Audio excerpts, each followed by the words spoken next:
Welcome to Insights Matter, a YouTube monthly space where I speak out of 29 years of being a psychologist and out of loving people and art and poemy words to the heart and home of you. Today's focus, divine encounters, light, delight, and in between. I'm so glad you're here. So, speaking of light, beginning there, I'm going to read an excerpt from my upcoming book, the relationship book, that's going to release later this fall. That speaks in the last chapter. It's relationships, about all kinds of different relationships in our life. The last chapter being about relationship with divinity. And I'm going to read an excerpt from one of those pages. And I'll show you like a kindergarten teacher does with the pictures because it's so heavily illustrated, the illustration from that 2-page spread. All right. Here it is. This page spread is titled Great Big Ball of Soul Sunshine. I embody the most astonishing of contents, with a great big ball of soul sunshine and large lung breath beams inside. My light is as real as my breath, glowing inside through the chemical reactions of elementary photon particles. We see this in fireflies, jellyfish, squid, and glowworms. Sensitive cameras reveal a rhythmic glow that brightens and fades over the course of the day. This blaze bursts into fireworks beyond my body and fills our atmosphere with floral auras and extrasensory energy. It's all peace and love, baby. I don't want to lock down this light any more than I want to block my breath.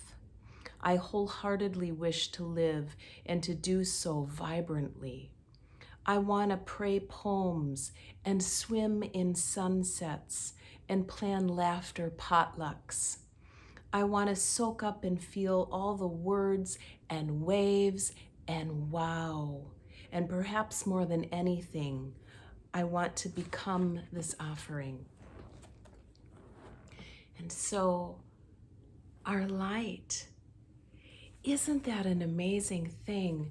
I enjoyed thinking about how, on some level it may seem so invisible and elusive and maybe just like a metaphor that we're made of light. It's spoken of quite a bit. It can even be a cliche. But I really started to hunker into what is some of also the concrete evidence of our light in this world, and looking at the creatures like fireflies, and just that there is also a science behind this miracle, and how the photons, the green that infuses into plants, the light that's in color, and how we are knit together with it, and how it is indeed as real and as precious as our very breath. And it was just a delightful thing to think about. And so there's a piece there when in thinking about self-care, how do we care for our light? And so that becomes a whole other consideration. And I began thinking about the second part of what I was thinking about for this conversation together today, light, delight, and in between, the delight portion. That what most, rigorously, deeply, fully fuels our delight. And I got thinking that maybe it has something to do with the way we feed our light. That we could probably have a full day conversation about what can help bring in delight into our lives. And the one thing I was thinking related to the page I just read about our light is maybe what helps to feed our light also helps to feed delight. And so I remember a quote by Rumi I read some time ago that has just always had my heart. And it has something to do with that we ought to spend at least as much time in the realm of the visible as we do in the realm of the invisible. So, of course, we all spend loads of attention, time, focus in the visible, right? The concrete. Well, this one's an interesting one, a lamp, right? Because it's a combination of light, of visible and invisible. But I was thinking about, okay, of course, we all groove and are comfortable and familiar with the visible, with what we can touch, see, taste, the concrete, the physical world. And the invisible, of course, are things like our imagination, like which as children, of course, we knew all about, intuitively, naturally, instinctively. And imagination. A lot of people who allow for creative expression lean into imagination, whether it be writing, whether it be dance, performance arts, visual arts, and so on. But having to lean into our imaginations and learning to trust our imaginations. And I wonder if any of you, when you were little, in the imagination, or maybe we would sort of have this be a conversation. What's imagination and what's real, right? Or are they different? But as a little girl, I didn't grow up with siblings. And so I did spend some time with imaginary friends and certainly imaginary stories, writing stories. And that is a resource always available to us. And I do get curious in the imagination. Again, can we claim that also as real? Are we getting ideas, inspiration from some place that's not visible but's real? I know some authors who write fiction, and they'll talk about having very real relationships with their characters, and they love them and they care about them, and I personally relate to this. And I believe that's quite real.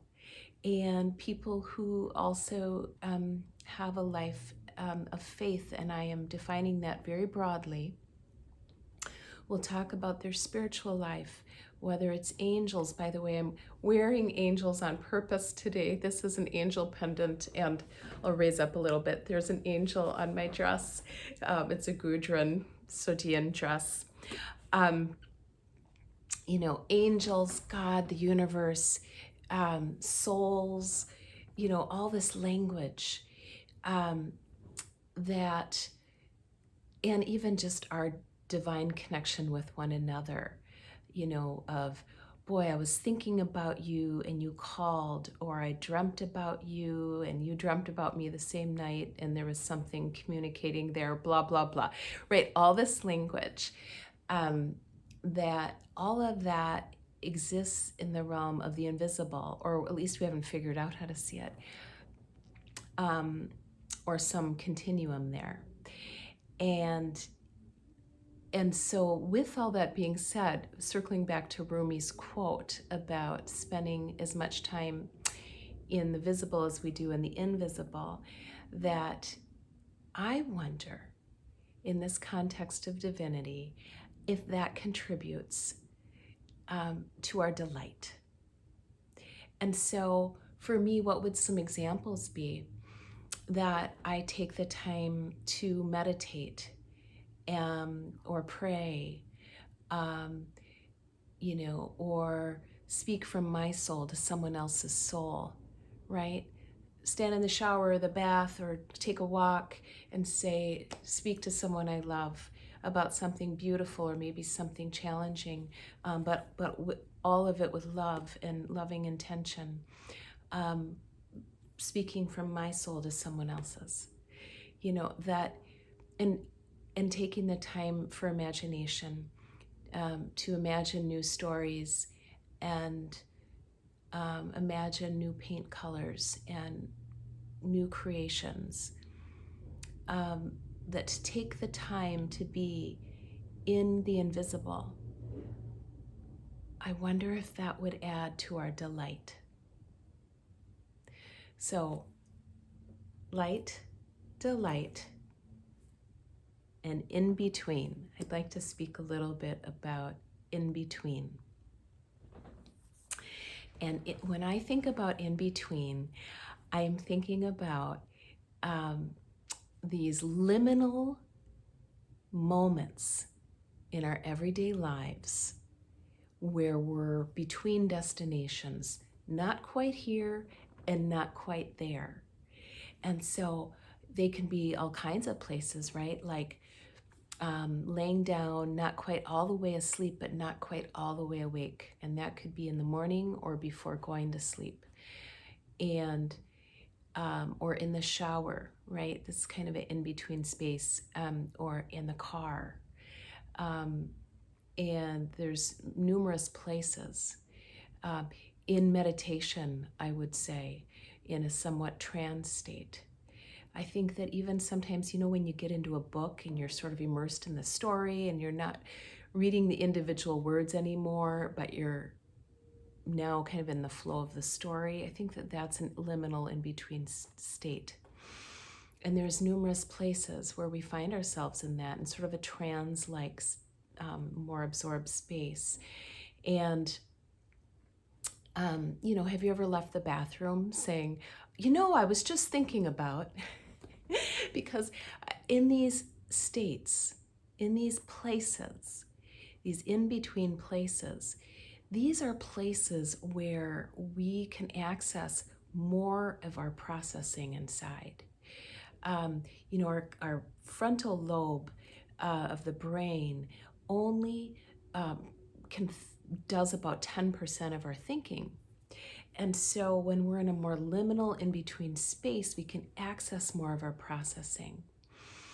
And so with that in mind, I have found that in those more liminal in-between states that I can do more inspired writing or have new inspired thoughts or insights. I can suddenly have knowings. My intuition is stronger in that state. I can, in that state, also remember my dreams better. I think in that state, sometimes for me, music comes to me. Sometimes music that I'm making up, or sometimes just songs or other music that's relevant to what's going on with me that already exist, but that I might think of them more often in that kind of place. And so for many people, they will speak about that in-between place as being more divine, more spiritual, a doorway into access to, as we were talking, maybe the invisible or making it more visible. And so these just most sort of precious places, no matter where you're coming from. And I am so embracing of different backgrounds, traditions. And so I'm just embracing it all with you. And with a common denominator of our well-being, with loving one another, with embracing what brings us deep connection and inspiration, and just the heart that beats between us and within us, and what builds up our deepest wellness and goodness and light. And so light, delight, and in between. Today, I just would love to invite you, if there's any thoughts, additions to these thoughts, insights, your own stories, I'd love to hear from you in the comments on this YouTube post. And would always love to hear from you. You can always find me at rachellaz.com, and would love to hear from you, any thoughts about any of these things. And I'd like to just simply invite you to consider what of these things speaks to you, maybe even invites you into greater delight. The next YouTube Live will be Thursday, September 8th.